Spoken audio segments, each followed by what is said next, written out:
So this is true for Mesopotamia, okay? Mesopotamia is important because remember, this is the cradle of civilization. This is where the first empires will emerge. This is where most technological innovation happens. This was for the longest time the wealthiest part of the world.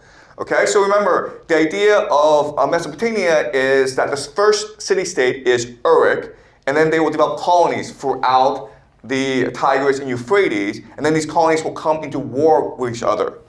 And they're all friends of each other, they're all intermarried, and the elite create these highly ritualized warfare, okay? And one really important rule is that you don't kill each other's god, okay? Because in their religion, the god lives in their temple.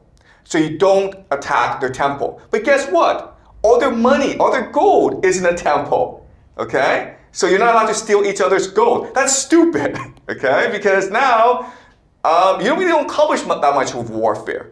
So for the longest time, this was the status quo. And then what will happen is a man named Lugal-zage-si, okay? And you can think of him as lower nobility. So what we'll see in history is that within a city-state, there's always been conflict between the upper nobility and the lower nobility, okay? The upper nobility is in charge. They want to maintain the status quo. The lower nobility want to steal that power, okay? This will happen in Rome, where Julius Caesar is of the lower nobility, and he will steal the power from the upper nobility, okay? The people call it Ottomans.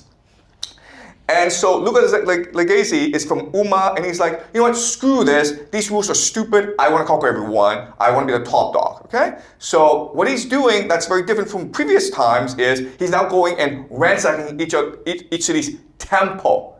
So now he has the capacity to build an empire, okay?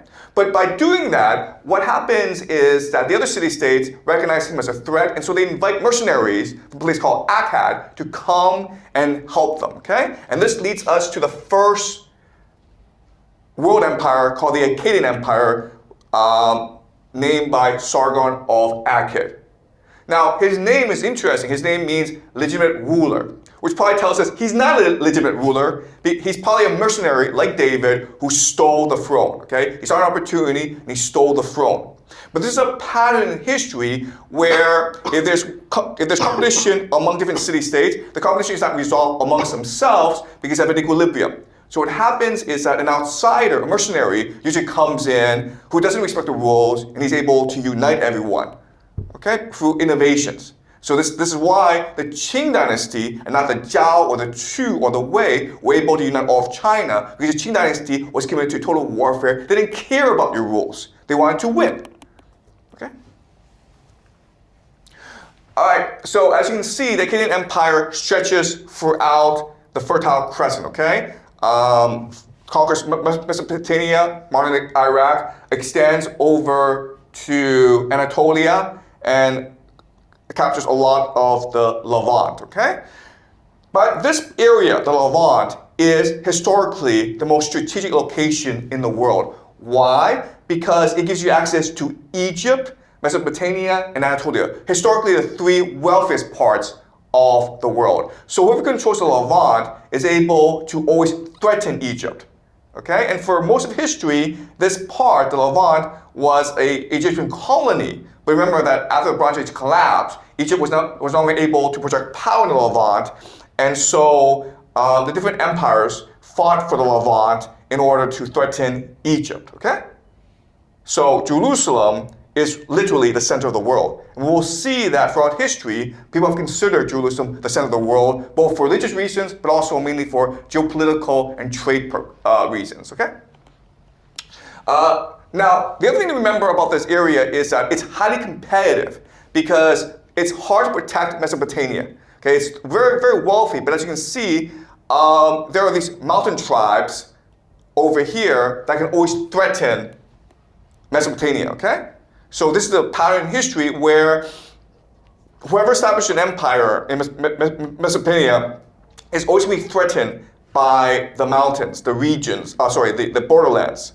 Okay, this is a pattern throughout Mesopotamian history, and that's why these empires change all the time. Okay, so this is the Babylonian Empire. This gives us Hammurabi. Okay. Then you have the Assyrian Empire. The Assyrian Empire is famous for their brutality. They'll come, if you rebel against them, they will kill everyone. Okay, they're notorious for their brutality. Now remember, at this time in history, an empire is not the empire of today where you can exert authority everywhere. An empire at this time is you're mainly controlling certain choke points of trade. And everyone else just sort of like goes along because it benefits them. Okay, so an empire is more like a loose confederation as opposed to a nation state. Okay, so this is the Assyrian Empire.